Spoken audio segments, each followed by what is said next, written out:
আপনাদের সবারই স্বাগতম চ্যানেলে জয়া রান্নাঘর। এখানে আমি লঙ্কা বাটা রেখে দিয়েছি।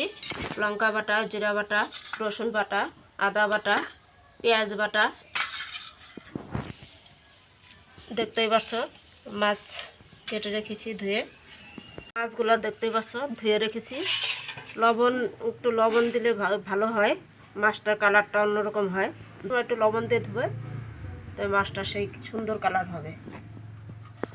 আর এখানে রয়েছে পেঁয়াজ কাটা, লঙ্কা ফাড়া, টমেটোটা দেবো ফাড়া কেটে রেখেছি। পরিমাণ মতো লবণ দিয়ে দেব।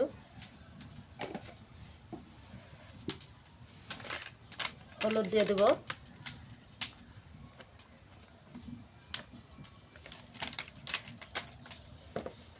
অল্প তেল দিয়ে দেব।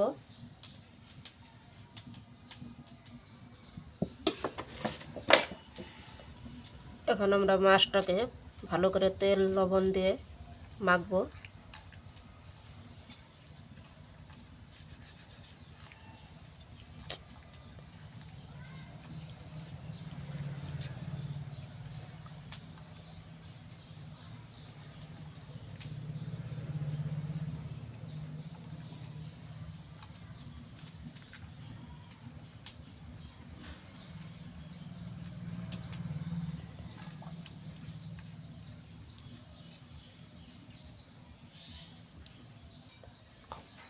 মাখাটা হয়ে গেছে, এখন আমরা তেল দেব।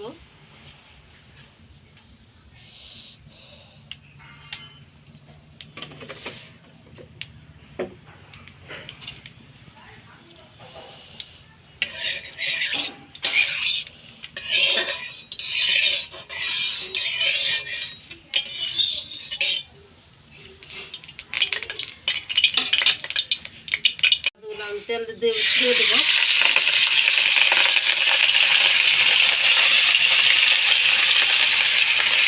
এখন আমরা উল্টায় দেবো যাতে মাছটা দুই পাশে ভালো ভাজি হয়।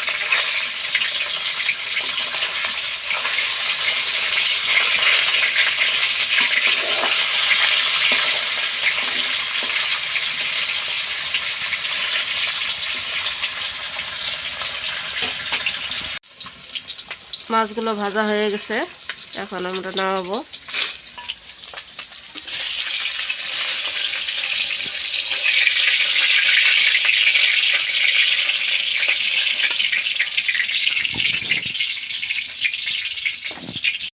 একটু তেল দিয়ে জিরাটা সম্বাদ দিয়ে দেবো।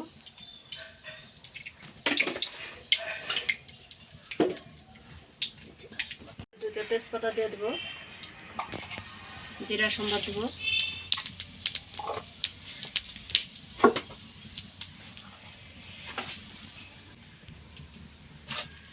এখন আমরা পেঁয়াজটা দিয়ে দেবো,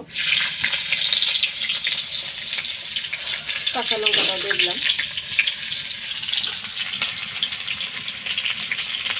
টমেটোগুলো দিয়ে দিলাম।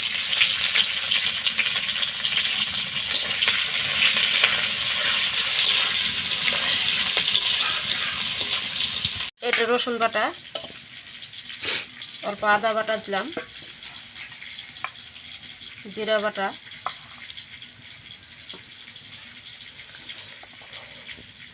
লঙ্কা বাটা,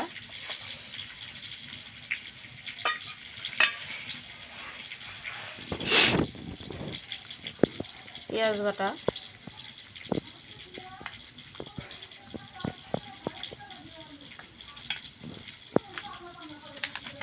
এখন আমরা হলুদ দিয়ে দেবো।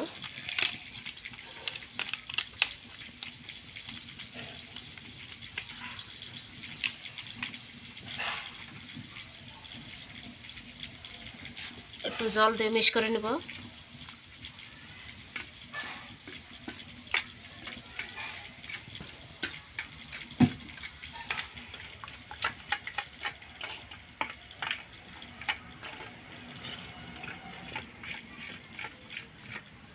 আমরা মশলাগুলো দিয়ে দেবো।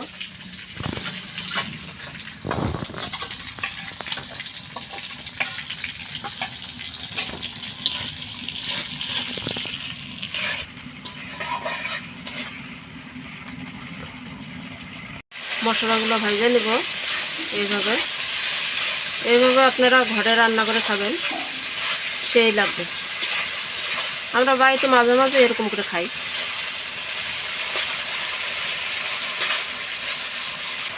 এই রান্নাটা একদম সহজ, কোনো রকম কোনো অসুবিধা হয় না, একদম সহজ পদ্ধতি, কোনো রকম কোনো অসুবিধা নাই। শুধু বাটলে একটু ঝামেলা হয়, কিন্তু গুঁড়া মশলা দিয়েও রান্না করা যায়, আরও সহজ হয় এটা। এটা লবণ দিয়ে দেবো।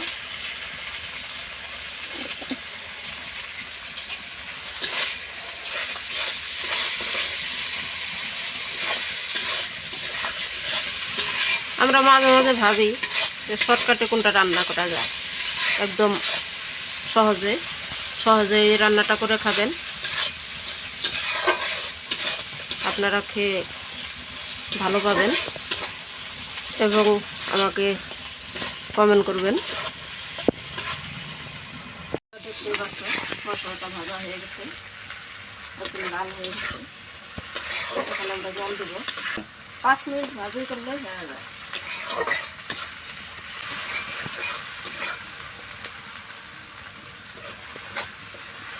জল দেবো এখন।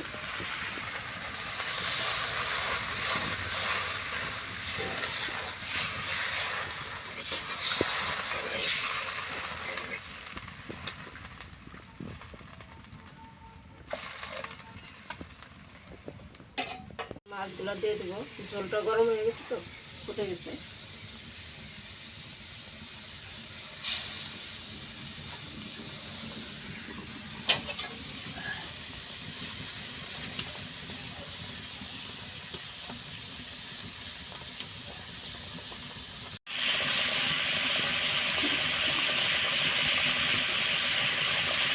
এখন হয়ে গেছে, নামাবো।